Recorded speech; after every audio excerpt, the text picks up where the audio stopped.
বিবাহ বাৰ্ষিকী মই ভাবোঁ মোৰ পত্নীৰ কাৰণে এইটো এটা ভাল গিফ্ট। মাননীয় প্ৰধানমন্ত্ৰী নৰেন্দ্ৰ মোদী ডাঙৰীয়া, মাননীয় মুখ্যমন্ত্ৰী ডক্টৰ হিমন্ত বিশ্ব শৰ্মা ডাঙৰীয়া, আমাৰ ৰাষ্ট্ৰীয় সভাপতি জে.পি. নাড্ডা ডাঙৰীয়া, মাননীয় গৃহমন্ত্ৰী অমিত শ্বাহ ডাঙৰীয়া, মাননীয় ৰাজ্যিক সভাপতি ভৱেশ কলিতা ডাঙৰীয়াকে ধৰি পেলাই ভাৰতীয় জনতা পাৰ্টি অসম গণ পৰিষদৰ সমূহ কাৰ্যকৰ্তা আৰু চামগুৰিবাসী ৰাইজৰ জাতি বৰ্ণ ধৰ্ম নিৰ্বিশেষে হিন্দু মুছলমান সকলো ৰাইজৰ চৰণত মই মোৰ কোটি কোটি প্ৰণাম জনাইছোঁ। এই জয় উন্নয়নৰ জয়, এই জয় ভাৰতীয় জনতা পাৰ্টিৰ সবকা সাথ সবকা বিকাশৰ জয়। আৰু মই পুনৰাই চামগুৰিবাসী ৰাইজক মই তেওঁলোকৰ চৰণত মই প্ৰণাম জনাইছোঁ।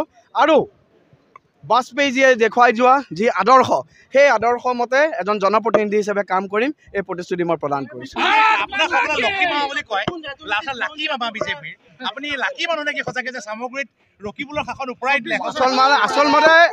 আচলতে মই যে ভাৰতীয় জনতা পাৰ্টিৰ কাৰ্যকৰ্তা হৈছোঁ,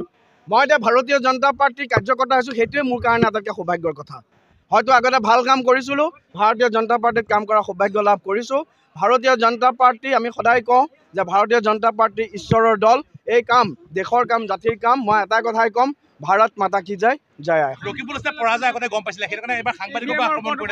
চাওক, মই তেখেতক এটাই কথাই কওঁ, ভয় ভাবুকি মুক্ত এক চামগুৰি আমি নিৰ্মাণ কৰিম বুলি প্ৰতিশ্ৰুতি দিছোঁ। উন্নয়নৰ কথা কৈছিলোঁ, মই এটাই কথা, আমি ভাল চামগুৰি এখন বনাব লাগিব, ভাল সমাজ আমি নিৰ্মাণ কৰিম। মই তাত ৰকিবুল হুছেইন ডাঙৰীয়াকো অনুৰোধ জনাম যে আপুনি দীৰ্ঘদিনীয়া অভিজ্ঞতাৰে পুষ্ট, আমাক সহায় কৰক, আমাক উপদেশ দিয়ক। আপুনি এজন জ্যেষ্ঠ ৰাজনীতিবিদ। অসমৰ ৰাজনীতিয়ে, অসমৰ যুৱ প্ৰজন্মই বা অসমৰ জনতাই এজন জ্যেষ্ঠ ৰাজনীতিবিদৰ পৰা যেনেকুৱা ধৰণৰ আচৰণ আৰু ব্যৱহাৰ আশা কৰে, মই আপোনাৰ পৰা তেনেকুৱা আচৰণ ব্যৱহাৰ আশা কৰিম।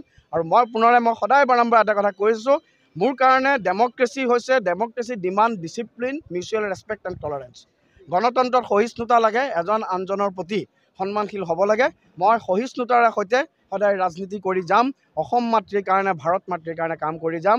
মাননীয় প্ৰধানমন্ত্ৰী নৰেন্দ্ৰ মোদী ডাঙৰীয়া, মাননীয় মুখ্যমন্ত্ৰী ডক্টৰ হিমন্ত বিশ্ব শৰ্মা ডাঙৰীয়াৰ যি সপোন, সেই সপোনক মই সদায় সাকাৰ কৰিবৰ কাৰণে চেষ্টা কৰি যাম।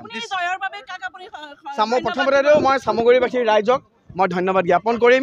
মই মোৰ দলৰ নেতৃত্ব মাননীয় প্ৰধানমন্ত্ৰীকে ধৰি পেলাই মাননীয় মুখ্যমন্ত্ৰী ডক্টৰ হিমন্ত বিশ্ব শৰ্মা ডাঙৰীয়া, কেন্দ্ৰীয় মন্ত্ৰী সৰ্বানন্দ সোণোৱাল ডাঙৰীয়াকে ধৰি পেলাই আমাৰ সকলো নেতৃত্ব, ৰাজ্যিক সভাপতি ভৱেশ কলিতা ডাঙৰীয়া, অসম গণ পৰিষদৰ সন্মানীয় সভাপতি অতুল বৰা ডাঙৰীয়া, অসম গণ পৰিষদৰ সন্মানীয় কাৰ্যকৰী সভাপতি আমাৰ অভিভাৱক স্বৰূপ মাননীয় কেশৱ মহন্ত ডাঙৰীয়াকে ধৰি পেলাই মই আৱেগিক হৈ পৰিছোঁ। ভাৰতীয় জনতা পাৰ্টীৰ অসম গণ পৰিষদৰ প্ৰতিজন কাৰ্যকৰ্তা, মই কাৰ নাম ক'ম, জিতু গোস্বামী ডাঙৰীয়া মোক ডাঙৰ ভাতৃৰ দৰে মোক আঙুলি ধৰি পেলাই মোক লৈ গৈছিল গোটেই নিৰ্বাচনটোত। মাননীয় বিমল বৰা ডাঙৰীয়া আমাৰ মন্ত্ৰী,